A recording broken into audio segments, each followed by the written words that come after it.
जय हिंद, नमस्कार। आप देख रहे हैं एबीएन न्यूज। अनीता विश्वकर्मा के साथ। महाराष्ट्र में मराठा आरक्षण को लेकर चर्चा में आए मनोज जरांगे पाटिल के तेवर एक बार फिर आक्रामक हो चुके हैं। उन्होंने एक बार फिर भूख हड़ताल पर जाने का ऐलान किया है। अपनी मांगों को लेकर उन्होंने सरकार को 13 जुलाई तक आरक्षण देने का अल्टीमेटम दिया था। अब उन्होंने 20 जुलाई से अनिश्चितकालीन अनशन पर बैठने का ऐलान किया है।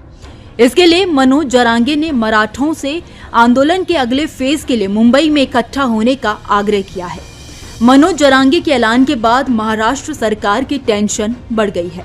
दरअसल छत्रपति संभाजी नगर में एक रैली में मनोज जरांगे पाटिल ने कहा था कि अगर 13 जुलाई की आधी रात तक उनकी मांगे पूरी नहीं की गई तो मराठा आरक्षण के लिए विरोध प्रदर्शन 20 जुलाई को जालना जिले के अंतरवाली सरती गांव में फिर से शुरू होगा। उन्होंने कहा है कि आरक्षण लागू करने की 1 महीने की समय सीमा आज खत्म हो गई है, इसीलिए मैं सरकार से कहना चाहता हूं कि वो मराठा समुदाय की 9 मांगों को पूरा करे।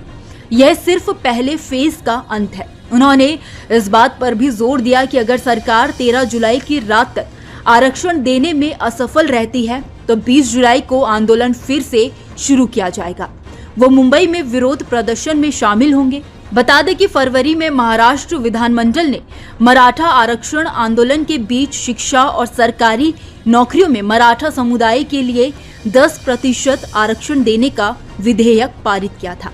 आपको ये भी बता दें कि मनोज जरांगे पाटिल ने राज्य के कुनबियों यानी कि कृषकों और उनके ब्लड रिलेटिव ऋषि सोइरे को मराठा के रूप में मान्यता देने के लिए अन्य पिछड़ा वर्ग यानी कि ओबीसी प्रमाण पत्र देने की मांग कर रहे हैं।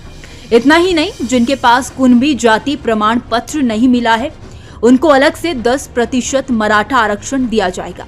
इसे लेकर वो पहले भी बड़े स्तर पर विरोध प्रदर्शन और भूख हड़ताल कर चुके हैं। जरांगे ने घोषणा की है कि वो अगले शनिवार को अपने अगले कदम की घोषणा करेंगे। जरांगे ने कहा है कि हम मुंबई नहीं आना चाहते हैं और उनके 288 उम्मीदवारों को हराना भी नहीं चाहते हैं। यह सरकार के लिए आखिरी मौका है। मैं चाहता हूं कि राज्य की सत्ता गरीब मराठा समुदाय के हाथों में रहे। इसके साथ साथ उन्होंने चेतावनी भी दी है कि अगर मराठावाड़ा के मराठा बाहर आते हैं तो मुंबई के निवासियों को शहर छोड़ना पड़ सकता है। ऐसे में अब देखना है कि जरांगे की चेतावनी पर आने वाले दिनों में सरकार क्या कदम उठाती है।